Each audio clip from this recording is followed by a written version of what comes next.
শুনবো যে সিভি ঠিক থাকার পরও কেন ইন্টারভিউ কল আসে না। বর্তমানে আমাদের ডিপ্লোমা অনেক ভাই বোনেরা আছেন, ওনারা সিভি ঠিক আছে, আমি সঠিকভাবে ইমেলও করতেছি, তারপর অ্যাপ্লাইও করতেছি, বন্ধুরা সিভি চাচ্ছে সিভি দিচ্ছি, আমার কলিগরা সিভি চাচ্ছে দিচ্ছি, স্যাররা সিভি চাচ্ছে দিচ্ছি, সব কিছু সঠিকভাবে দেওয়ার পরও কেন ইন্টারভিউ কল আসে না।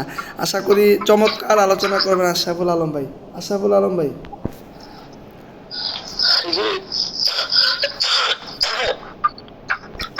আমাদের আলোচনার কিন্তু মূল বিষয় ছিল আজকে একটা, তার ভিতরে এটা কিন্তু একটা সবচেয়ে মেজর সমস্যা।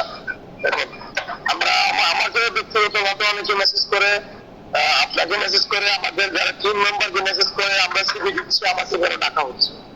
এটা একটা মেজর ফ্যাক্ট হয়ে দাঁড়াইছে আজকাল। তো আপনাকে এখানে কিছু পয়েন্ট আমি শুরু থেকে বলি, না হলে বুঝবেন না। প্রথমত, ইলেকট্রনিক্স ইঞ্জিনিয়ার এক জায়গায় চাইছে, আপনি ইলেকট্রিক্যাল যদি হয়ে থাকেন আপনার সিভিটা ইলেকট্রনিক্স এর ক্যাটাগরিতে তৈরি করতে হবে, তাছাড়া আপনাকে তারা রাখবে না। আর এখন এইচআর কাছে একটা সফটওয়্যার আছে, এইচসি বা এইচএস যেটাকে বলে, এটা সফটওয়্যারে আপনার ইলেকট্রিক্যাল এর সিভি যখন সিলেক্ট করবে, ওখানে কিছু ক্যাটাগরি সিলেক্ট করে সিভিটা স্ক্যান দিবে। তো আপনার সিভিতে এই জিনিসগুলো মূলত আছে কিনা ডিমান্ড অনুযায়ী ওটা শো করবে। যদি শো না করে তাহলে সিভি রিজেক্টেড।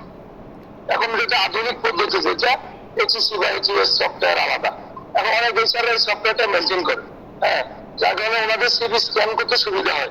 তো প্রতিটা সিভি আর দেখা লাগে না, জাস্ট 7-8টা সিভি একসাথে ড্র করতেছে স্ক্যানারে, ও একবার দেখতে পারতেছে যে কার সিভি কত পার্সেন্ট ম্যাচ করছে, মানে কোম্পানির ডিমান্ড অনুযায়ী। এটা হচ্ছে একটা প্রবলেম। আরেকটা প্রবলেম হচ্ছে, আপনারা যারা সিভি দিচ্ছেন, ইলেকট্রিক্যাল হোক মেকানিক্যাল, যে যে ট্রেডে সিভি দিচ্ছেন, আমাদের ইসিবির সার্কুলার গুলো আমি দেখছি যে অনেকে সার্কুলার পড়েন না, অনেকে সার্কুলারই কমেন্ট করতেছেন, তাই সিভি দিব কিভাবে, অথচ সার্কুলারটা একটু লং, সার্কুলারের কোন একটা অংশে লেখা আছে প্লিজ ইমেল, উনি এটা দেখেই নাই সিভিটা কোথায় দিতে হবে, ঠিক আছে, ইমেলটা দেখেই নাই, কমেন্ট করতেছেন। বা এখানে অটোমোবাইলের লোক কমেন্ট করতেছেন ইলেকট্রিক্যালের সিভিতে, যে এই সিভিতে আমরা পারবো কিনা, মেকানিক্যালের লোক কমেন্ট করতেছেন পাওয়ার প্ল্যান্টের সিভিতে। তো আপনারা আগে তো বুঝবেন, আগে তো আপনাকে বুঝতে হবে না যে আমি একজন পাওয়ার ইঞ্জিনিয়ার অথবা আমি একজন মেকানিক্যাল ইঞ্জিনিয়ার, তাহলে আমি আমার সিভিটা কোথায় দিতে পারবো, আমার সাবজেক্ট রিলেটেড ফিল্ডে দিতে পারবো। এখন আপনারা তো আগে জব ডিমান্ডটা করবেন, এই কোম্পানির ডিমান্ডটা কি। অনেকে আছে ইংলিশে দুর্বল, আমি কাউকে মানে কেউ মাইন্ড দিলেন না, কাউকে মাইন্ড করার জন্য বলি নাই। আমরা অনেকেই আছি, অনেকে ইংলিশ যাই বুঝতে পারি, ইংলিশে যখন জব গুলার সার্কুলার গুলো সম্পূর্ণ ইংলিশে পোস্ট করা হয়, আর আমাদের বিসিবি সার্কুলার ইংলিশ বাংলা দুটোই আছে। হ্যাঁ, তারপরে আমি অনেক সার্কুলারে লিখে দিই যে কারা আবেদন করতে পারবে, কি চাচ্ছে কি না চাচ্ছে, বাংলায় লিখে দিচ্ছি নিজেদের। যারা ইংলিশে বুঝেন না সার্কুলার, তারা অন্তত কপি করে, ইংলিশ তো বাংলা আছে ওখানে দিলেও আপনাদের দেখতে পারবেন, রেসপন্সিবল কপি করে আপনি ইংলিশ তো বাংলা যদি আপনার ছেলে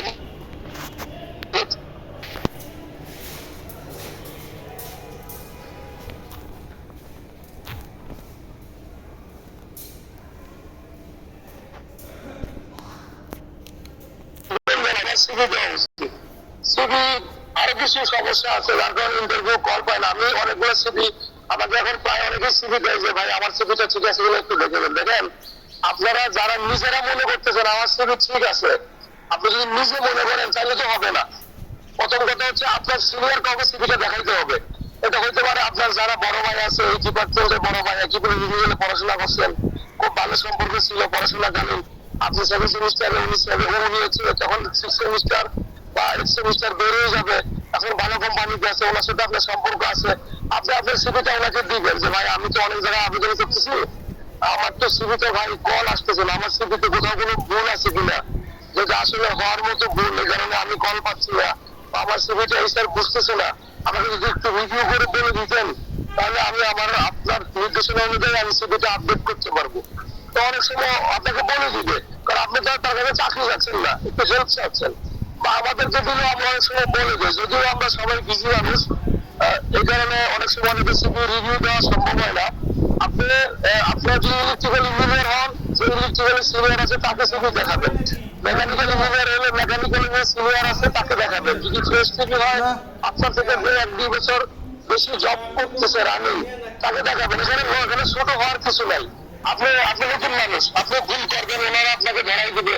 আপনারা ভুল করবেন, আমরা আপনাকে ধরাই দেবো। আমি ভুল করলে আমার যে সিনিয়র আছে সে আমাকে বলবে না আপনার সিভি তো এভাবে করলে হবে না, আপনার সিভি তো এভাবে করেন। আপনি যখন সিনিয়র লেভেলে চলে গেছেন, আপনার তো সিভি এখন হবে না, আপনাকে আরো উপরে উঠতে গেলে সিভির ক্যাটাগরি চেঞ্জ করতে হবে। তো মাঝে মাঝে আমি অনেকগুলো সিভি পেয়েছি, কমন কিছু সমস্যা হলে এসএসসি পাস করছেন সেটা সাল লেখা থাকে না। চাকরি এক জায়গায় করতেছেন, সাপোজ আপনি এক জায়গায় জবে রানিং আছেন, আপনি লিখে রাখছেন ডিউরেশন 1 বছর। আর এবার ডিউরেশন যে আপনি 1 বছর লিখলেন, 1 বছর কবে থেকে আপনার company joining date to till now, এরকমই তো হবে জিনিসটা। আপনি লিখে রাখছেন 1 বছর ডিউরেশন, জব ডিউরেশন 1 বছর। এখন আপনি আমার বলেন এই স্যার কি বুঝবে 1 বছর কবে থেকে? আপনি ডিপ্লোমা পাস করছেন 18 সালে, আর আপনি 20 সালে সিভি করে লিখে রাখছেন 1 বছর, অথচ কিন্তু মাঝখানে 2 বছর হয়ে গেছে। তাহলে আপনার এইসব ম্যানেজার কিভাবে আপনাকে আইডেন্টিফাই করবে যে আপনি কত সাল থেকে চাকরি করেন? ছবিতে ছবি দিচ্ছেন, ছবির কোনো ভালো কালার ইনগ্রিডিয়েন্ট নাই, ছবি আপডেট নাই। অনেকে ছবি দিচ্ছেন 3 পেজ, 4 পেজ, 2 পেজ।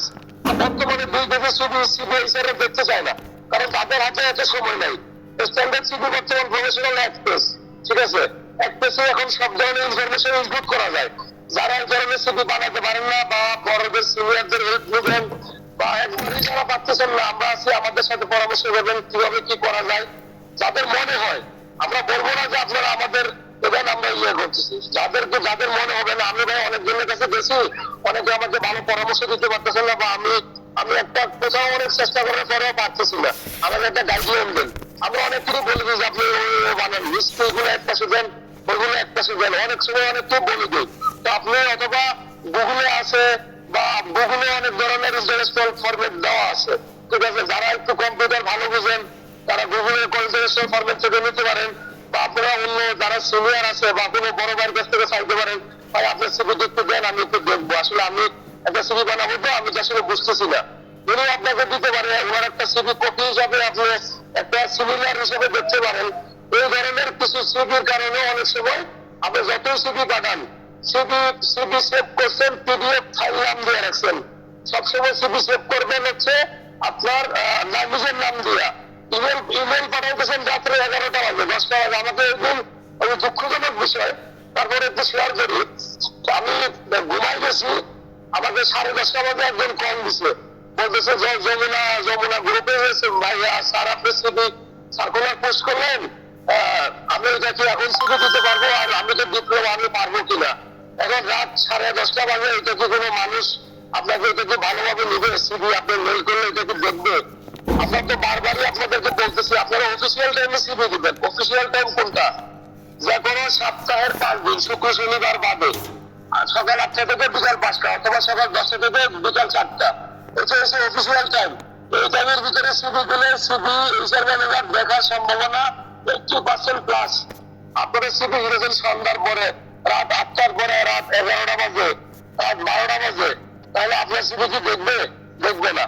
ওদেরও তো একটা লিমিটেশন আছে, ওরা মাঝে মাঝে এরকম সার্কুলার দেওয়ার পরে 2-1 দিন দেখে, বেশি দিন দেখে না। আপনি 2 থেকে 3 দিন দেখবে যে অফিস টাইমে কতগুলো সিভি আছে। উনি যখন দেখবে যে আরে আমার সার্কুলার পোস্ট হয়েছে শনিবারে, আমার বৃহস্পতিবারের ভিতরে সিভি আসবে 20টা, এখান থেকে উনি সব লিস্ট করে ফেলাইছে 6টা, এই 6টাকে ইন্টারভিউর জন্য ডাকবে। তখন আপনারা যে সিভি দিতেছেন, এই সিভি গুলো আর কাউন্টিং হবে না, ঠিক আছে? এটা হচ্ছে একটা বড় সমস্যা, এই কারণে অনেকের ইন্টারভিউ কল আসে না। আর একটা জিনিস, অনেক কোম্পানি এখন অ্যাসিস্ট্যান্ট ইঞ্জিনিয়ার যেগুলো আমরা লিঙ্কডইন বা বিভিন্ন প্রফেশনাল সাইট থেকে আমরা সিভি গুলো কালেক্ট করি বা সার্কুলার গুলো কালেক্ট করি, সেইগুলো হচ্ছে সেগুলোতে আপনার অনেক সময় শুধু লেখা থাকে ইঞ্জিনিয়ার বা ইঞ্জিনিয়ার। অনেক সময় অনেকে বুঝেন না যে আমি এটা দিতে পারবো কিনা। তো আপনারা যেটা করবেন, সবসময় মনে রাখবেন জুনিয়র ইঞ্জিনিয়ার এবং সাব অ্যাসিস্ট্যান্ট ইঞ্জিনিয়ারের জন্য হচ্ছে ডিপ্লোমা ক্যাটাগরি সিভি, ডিপ্লোমা দ্বারা আবেদন করতে পারবে। অ্যাসিস্ট্যান্ট ইঞ্জিনিয়ার ডিপ্লোমা হয়, কিন্তু ওনার অ্যাসিস্ট্যান্ট ইঞ্জিনিয়ার যদি ডিপ্লোমা পাশে হতে যায়, সেক্ষেত্রে তার 2 থেকে 3 থেকে 4 বছরের স্টুডেন্ট ডেটা করা লাগবে, কিন্তু কেউ অ্যাসিস্ট্যান্ট ইঞ্জিনিয়ার পদে জয়েন করতে চায়।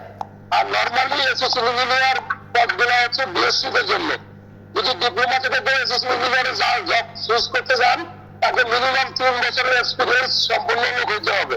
অনেক জায়গায় এসএসসি ইঞ্জিনিয়ার ডিপ্লোমা হয়, কিন্তু সেক্ষেত্রে এক্সপিরিয়েন্স লোক নেই। নর্মাল কোনো 1 বছর বা 1.5 বছর চাকরি করে ডিপ্লোমা ইঞ্জিনিয়ার এসএসসি ইঞ্জিনিয়ার দেয় না। মিনিমাম 5 থেকে 6 বছর, 4-5-6 বছর এক্সপিরিয়েন্স হলে তাকে এসএসসি ইঞ্জিনিয়ারে ডেজিগনেশন দেওয়া হয়। তো আপনারা যেখানে লেখা থাকবে এসএসসি ইঞ্জিনিয়ার, চেষ্টা করবেন বিএসসির আবেদন করতে। আর যদি আপনার এক্সপিরিয়েন্স বেশি থাকে ডিপ্লোমা হোল্ডার হিসেবে, সেক্ষেত্রে আপনি দিতে পারেন। নর্মালি ফ্রেশ হিসাবে জুনিয়র ইঞ্জিনিয়ার আর সাব অ্যাসিস্ট্যান্টের জন্য হচ্ছে ডিপ্লোমা ক্যাটাগরির সিভি। এই জিনিসগুলো একটু মাথায় রাখবেন। একটা সার্কুলার আগে শুরু থেকে শেষ পর্যন্ত পড়বেন। সার্কুলার না পড়ে আগে আপনারা ফোকাস করেন ইমেল অ্যাড্রেস কোন জায়গায় আছে, প্রথমে ফোকাস করেন পদ কি, জুনিয়র ইঞ্জিনিয়ার আর ইমেল অ্যাড্রেস কোন জায়গায়, সেটা ফোকাস করে সিভি ছেড়ে দেন। এটা করবেন না। এইভাবে যদি সিভি দেন তাহলে তো আপনারা একটা সিভি পেয়ে যেতে পারবেন, বা কোম্পানি আপনাকে কখনোই সিলেক্ট ক্যান্ডিডেট হিসেবে রাখবে না। এখানে এই কিছু মেজর ভুল, যেগুলো একদম ভুলের মধ্যে ভুল, সেটা আর কি। এখন এগুলো আপনারা একটু মেনটেন করবেন।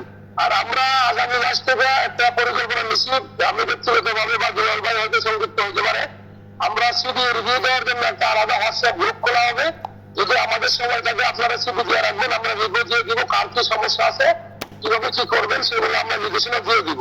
ঠিক আছে, এটা আমরা সামনে চালু করবো আর কি। আমাদের এখন পর্যন্ত অনেকগুলো সার্ভিস আমাদের চালু আছে, বিভিন্ন বিষয়ে হোয়াটসঅ্যাপে আমাদেরকে নক দিলে আপনারা পান। নির্দিষ্ট টাইম দেওয়া আছে, সময়ের ভিতরে মেসেজ করলে আমরা রিপ্লাই দেওয়ার চেষ্টা করি। সাধারণত কেউ বলতে পারবেন না যে আমাদেরকে মেসেজ দিয়ে সাধারণত রিপ্লাই পান নাই, এমন ঘটনা খুবই কম। আমরা অনেক সময় ব্যস্ততার কারণে দিই না। আর 5টা-7টার পর অনেক সময় আমরা হোয়াটসঅ্যাপে সেকেন্ড বা আমাদের যে রিসিভি কার্যক্রমে খুব একটা বেশি ঢুকি না, কারণ সারাদিন অফিস করার পরে অনেকে সন্ধ্যার পরে নিজের ব্যক্তিগত সময়ের দরকার আছে। তো আশা করি আপনারা অফিস টাইম বা 8টা থেকে 5টার ভিতরে আমাদের সাথে কন্ট্যাক্ট করলে আমরা একটা সমাধান করতে পারবো। হয়তো একটা সাজেশন দিয়ে দিলে যে এইভাবে বানালে আপনার ভালো হয়। এইভাবে করলে আপনি ইঞ্জিনিয়ার সিভি করবেন কিভাবে, একজন ইঞ্জিনিয়ারই বলতে পারবে একজন ইঞ্জিনিয়ারের সিভি কেমন হবে। সিভি এমবি করানো কখনোই বলতে পারবেন না আপনার সিভিটা কোন ক্যাটাগরি হবে। এটা একটা বেসিক জিনিস। তো চেষ্টা করবেন আপনাদের সিনিয়র যারা আছে, বড় ভাই বা আপনাদের বন্ধুদের ভিতরে যে ভালো বোঝে, তার হেল্প নেওয়ার জন্য। মানুষের হেল্প নিলে আপনি কখনো ছোট হবেন না। হেল্প নিলে আপনি শিখতে পারবেন, জানতে পারবেন, বুঝতে পারবেন কোথায় আপনার ভুল হয়েছে। এই হচ্ছে আপাতত আপনার সিভি অনেকবার দেওয়ার পরেও কেন আপনারা কল পাচ্ছেন না, এইগুলো আশা করি আপনারা বুঝতে পারছেন। ধন্যবাদ আশরাফুল আলম ভাইকে। অনেক গুরুত্বপূর্ণ কথা বলেছেন যে সিভি ঠিক থাকার পরও কেন আমরা ইন্টারভিউ কল আসে না। আশা করি যারা এই বক্তব্যটি শুনেছেন আপনারা অনেক উপকৃত হবেন। যদি কোনো ভুল থাকে বা যদি কোনো প্রশ্ন থাকে লিখে রাখবেন, আমরা ইনশাল্লাহ আপনাদের প্রশ্নগুলো আমরা নিব আর কি। তো আমার কথা কি শুনতে পাচ্ছেন আপনারা? জি জি শোনা যাচ্ছে। আচ্ছা, আমরা একটু চেষ্টা করব আমাদের পলিটেকনিক যে গ্রুপগুলো আছে ডিপ্লোমা, ওই গ্রুপগুলোতে আমাদের এই আজকের মিটিংয়ের লিঙ্কটা শেয়ার করে দেওয়া। পাশাপাশি আমাদের ইউনিভার্সিটির যে গ্রুপগুলো আছে, যেহেতু এটা ইঞ্জিনিয়ারিং রিলেটেড একটা প্রোগ্রাম, আশা করি এখানে যারা যুক্ত হবেন সবাই অনেক উপকৃত হবেন। কারণ আমরা জানি বর্তমানে জব সেক্টরের যে অবস্থা, আমরা মার্কেটের অবস্থা মোটামুটি সবাই জানি। আমরা কষ্ট করে বিএসসি পাস করছি, ডিপ্লোমা পাস করছি। যারা ডিপ্লোমা পাস করছেন দেখা যায় আমরা হয়তো সরকারি পলিটেকনিক থেকে হয়তো এত টাকা খরচ হয় নাই, তারপরেও দেখা যায় পরিবারের একটা আশা ভরসা থাকে যে ছেলেটা ডিপ্লোমা পাস করছে, হয়তো বেশিরভাগই মানে 50%-এর মধ্যে 40% পরিবারই আশা করে যে না, ছেলেটা ডিপ্লোমা পাস করছে, এখন কিছু একটা করবে, আমাদের পরিবারকে সাপোর্ট দিবে। কারণ আমি যদি ডিপ্লোমাতে ভর্তি না হইতাম বা আমি যদি ডিপ্লোমা না করতাম, হয়তো আমি এই সিচুয়েশনগুলো আমাকে দেখতে হইতো না। ঠিক আছে, ডিপ্লোমা করেছি বিদায় এই সিচুয়েশনগুলো আমি পার করে আসছি। আসলে আমাদের পলিটেকনিক্যালে যারা পড়েন সবাই মধ্যবিত্ত পরিবারের সন্তান। থাকে কিছু বড়লোক বা দেখা যায় ওরা একসময় দেশের বাইরে চলে যায় বা বাবা ব্যবসা ধরে। তো বেশিরভাগই 40%ই ইঞ্জিনিয়াররা মধ্যবিত্ত পরিবারের, যে না ডিপ্লোমা ইঞ্জিনিয়ারিং শেষ করে আমরা জব করব বা পরিবারকে সাপোর্ট দিব বা নিজেরা চলবো। এলাকার মানুষ বলবে যে না অমুকের বাবা, অমুকের ছেলে বা অমুকের সন্তানটা ডিপ্লোমা পাস করে খুব ভালো আছে। আসলে সরকারি চাকরি আমাদের কপালে সবার জুটে না। তারপর যারা চেষ্টা করতেছে প্রতিনিয়ত সাকসেস হচ্ছে, তারপরেও তো দেখা যায় সরকারি চাকরি না হইলে তো বেসরকারি সেক্টরে আবার আসতে হচ্ছে। বা বেশিরভাগই আমাদের বর্তমানে যে সমস্যাটা, অনেকেই ডুয়েটে চলে যান অনেক আশা ভরসা নিয়ে গাজীপুরে, যাওয়ার পর দেখা যায় কেউ জব প্রিপারেশনে থাকে, কেউ দেখা যায় আপনার এই ডুয়েটের অ্যাডমিশনের জন্য থাকে আর কি। তো ডুয়েট অ্যাডমিশন এখানে সংক্ষিপ্ত সিট এখানে ওইরকম না। আর আপনার জব প্রিপারেশন সরকারি চাকরিরও দেখা যায় একটা নির্দিষ্ট পদ সংখ্যা থাকে, কিন্তু প্রাইভেট সেক্টরে আপনার বিশাল সুযোগ, এখানে কোম্পানির অভাব নাই, অপরচুনিটির অভাব নাই।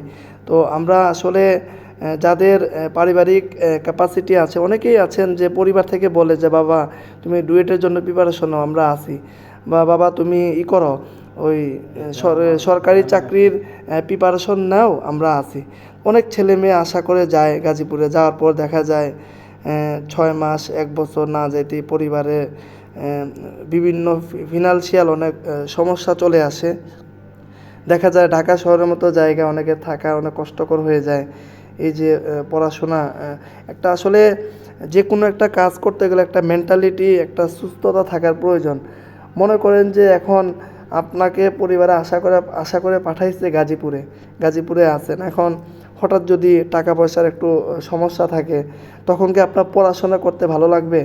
বা ধরেন আপনার একটা মোবাইল কেনার খুব প্রয়োজন, জরুরি, এখন যদি আপনি কিনতে না পারেন, তাহলে কি যে পড়াশোনা এগুলো করার কি মন মানসিকতা থাকে বর্তমান যুগে? তো দেখা যায় আসলে মেন্টালি ইয়েটা সবচেয়ে বর্তমানে বেশি। আমি যে জায়গায় আছি, আমি যে উদ্দেশ্যে আছি, যদি আমার মেন্টালি যদি ঠিক না থাকে, তাহলে আসলে আমার আউটপুটটা ভালো আসবে না। এজন্য আমি সবাইকেই বলি, আমার পলিটেকনিক যেহেতু যশোর পলিটেকনিক, তো আমি তখন থেকে সবাইকেই বলতাম যে যেহেতু সব কিছুর উৎস হচ্ছে টাকাই হচ্ছে সব কিছুর উৎস। বিয়ে করতে গেলে ভালো একটা প্রোফাইল লাগবে, জিজ্ঞাসা করবে ছেলে কি করে, ছেলে কয় টাকা বেতন পায়, এই জিনিসগুলো কিন্তু অটোমেটিক চলে আসবে। একটা ভালো সোশ্যাল একটা প্রোগ্রামও গেলেন, বলবে যে ভাই কী করতেছেন, যে আমি অমুক জায়গায় আছি, ও আচ্ছা। তো আসলে সব কিছুর উৎস হচ্ছে টাকা। তারপর এক জায়গায় বেড়াইতে গেলেন, ওইখানেও একটা প্রোফাইল দরকার, টাকা পয়সা দরকার। তো যেহেতু সব কিছুর উৎস আমাদের টাকা, এই জন্য আমাদের ওইভাবেই আমাদের কেরিয়ারটাকে আমাদেরকে সেট আপ করতে হবে। কীভাবে সেট আপ করবেন?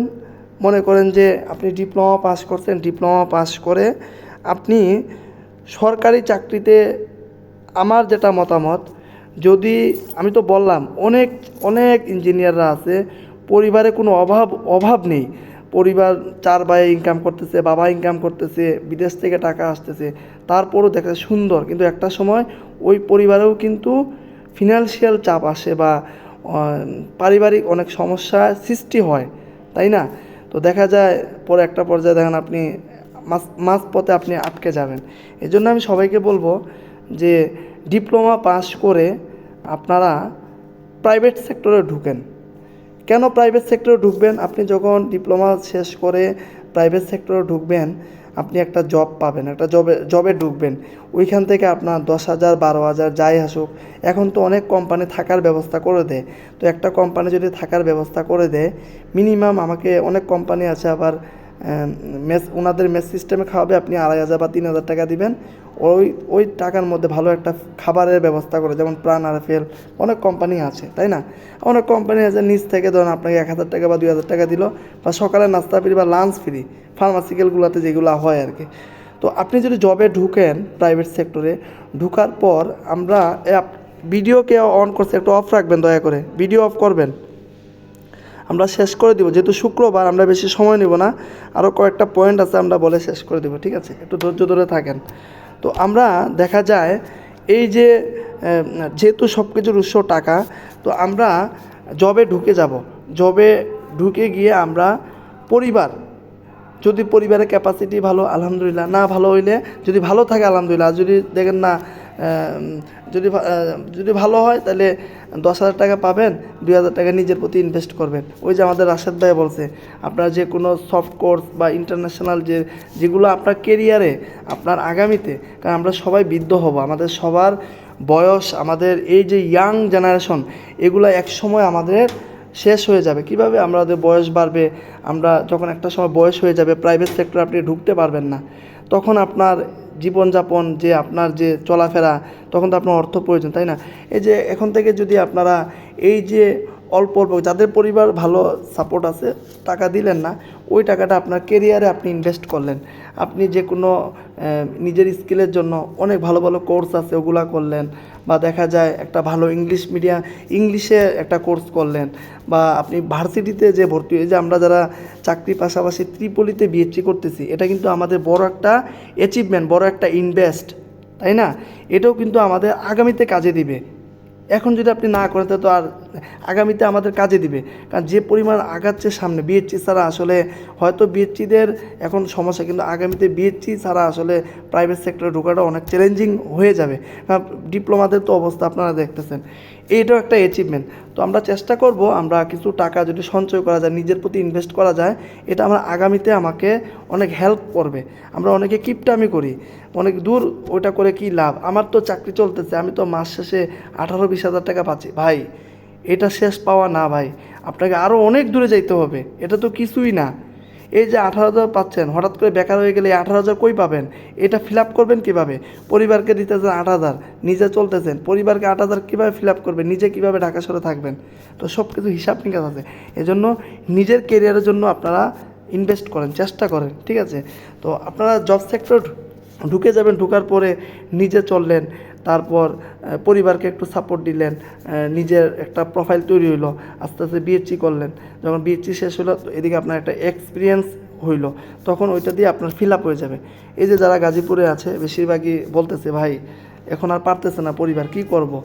এই যে দেখেন, গত পরশু দিনে একটা ঘটনা, এক ছেলে 2019-20 ডিপ্লোমা শেষ করছে, আজ চলে 2025, ওরে কিন্তু বিভিন্ন কোম্পানি রিজেক্ট করে দিচ্ছে। ও 19-20 বের হয়েছে, এখনও তার সিবি ফ্রেশার, এখন চলে 2025, তাহলে এই ছেলেকে কীভাবে নেবে? তো বর্তমানে প্রাইভেট সেক্টরে এই একটা সমস্যা হচ্ছে যে আপনি কবে বের হয়েছেন, এগুলো কিন্তু আগে দেখতো না কোম্পানিগুলো, কবে বের হয়েছেন এই জিনিসগুলো কিন্তু ফোকাসে নিয়ে আসে। এজন্য আমরা এই গাজীপুরে যারা চলে যাচ্ছেন, যান, সমস্যা নাই, কিন্তু আপনার যদি মনে করেন যে আপনাকে দ্বারা সম্ভব, বা পরিবার সব সময় আছে, তাহলে ঠিক আছে। যদি মাস পড়তে আবার চলে আসতো, তখন কিন্তু আপনার প্রাইভেট সেক্টরে ঢোকাটা আপনার জন্য চ্যালেঞ্জিং হয়ে যাবে। তো এই বিষয়টা আমরা একটু খেয়াল রাখবো। আর আমি আজকের যে আমরা পয়েন্টগুলো সাজাইছি, এর মধ্যে আমি দুই একটা পয়েন্ট নিয়ে কথা বলবো, তারপর আমরা আশরাফুল ভাইয়ের কাছে চলে যাব। আমি এখন কথা বলবো যে এখানে একটা পয়েন্ট ছিল টেকনিশিয়ান, মানে জুনিয়র পোস্টে যারা আর কি, যারা ডিপ্লোমা করেছেন। আচ্ছা, ডিপ্লোমা হয়ে টেকনিশিয়ান জব কেন আমরা করব?